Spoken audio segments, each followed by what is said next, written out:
DMEXCO 2019 Recap. The Audio and Voice Angle.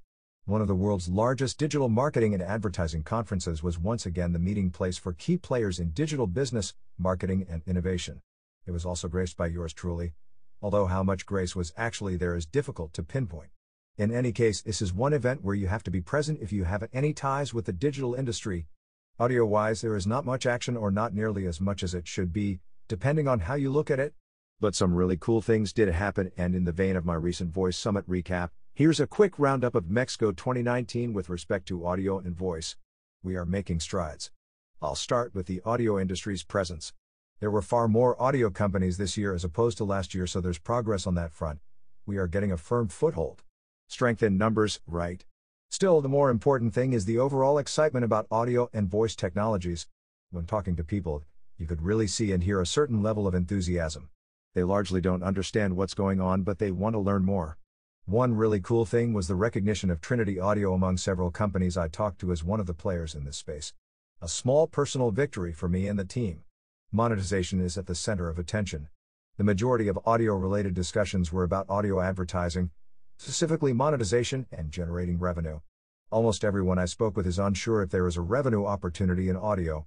Brands and publishers would rather turn to new video and display solutions that can generate revenue, largely because those are tried and true solutions for bringing as much value to the table as possible. The good news is that people in the ad tech landscape want to explore the audio industry. They are beginning to understand one crucial thing: audio is not taking a percentage from their video and or display revenue. Far from it. In fact, it's actually adding to more user engagement because users consume content in times and places they usually didn't. While talking to a few marketing agencies closely following the industry developments, I found out they are eyeing 2020 as the year when they expand their efforts to audio.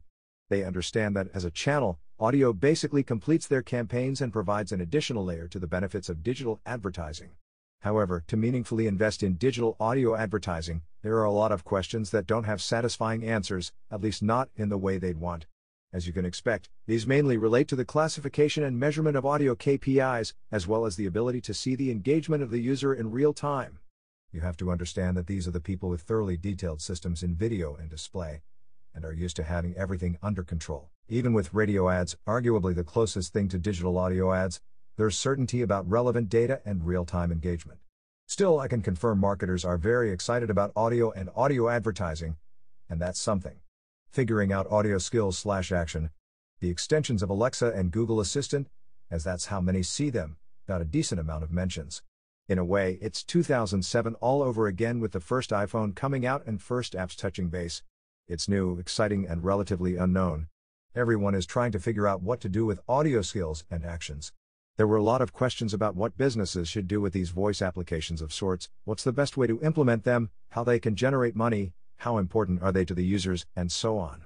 Smart speakers in general occupied much of the discussion, with a significant portion of the conversation concerning SEO or voice search engine optimization. Side note, I've also heard people refer to it as VEO or voice engine optimization, so I guess the jury is still out on that one. Because this is still a fairly unexplored territory, marketers want to know if they can promote their content through voice search on different platforms, and if so, how. Audio is still a niche, but things are improving. With what I've written so far, the fact remains audio was still a small part of this year's conference. I'm not deluding myself into thinking it should be bigger. After all, this is one of the world's largest events centering on displayed video and social marketing, as well as SEO and measurement tools and techniques. Both the companies and attendees mainly come for those kinds of things. Also, those that are now in audio and audio advertising, in particular, are the early adopters. It's still viewed as a niche business. The technology is yet to catch on, but there's visible progress. The openness to hearing stories about audio and voice was amazing, with people eager to learn and then learn some more. Actually, I had a few conversations with different companies that would be more than happy to look at my ruggedly handsome mug and learn about audio and voice technology. People want to gain a thorough understanding of the ins and outs of the audio industry, and I find that amazing. But on a serious note, I like to think of myself as an ambassador of audio and will be more than happy to educate on any and every aspect of it, both on the content and advertising side. I am usually available via LinkedIn, so if you're game, we'll work something out. To be honest, I was a little bit surprised. I attended last year, and let me tell you, there was a noticeable difference in how people perceive audio and voice technology today. I remember very few people being interested in hearing about audio. Really? Or the majority looking surprised like that's going to be a thing? Well, it is. Better get ready for it.